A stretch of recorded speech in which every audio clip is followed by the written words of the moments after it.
மாட்டேன். படு. என்ன சொல்ல போற? என்ன சொல்ல போற? 3:40க்கு தான் போகணும். படு. சொல்லு, உங்க அப்பாட்ட சொல்லு. நீ சொல்லு, நானும் சொல்றேன். கொஞ்சம் கூட அடங்கலன்னு சொல்றேன்.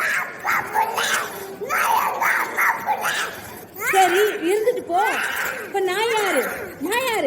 நான் கூட தான் எங்க அப்பா பிள்ளை, எங்க அம்மா பிள்ளை. படு.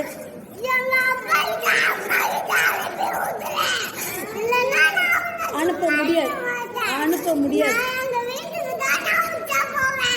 இங்கதான் போகணும். உச்சா இங்க போகணும். இங்கதான் போகணும்.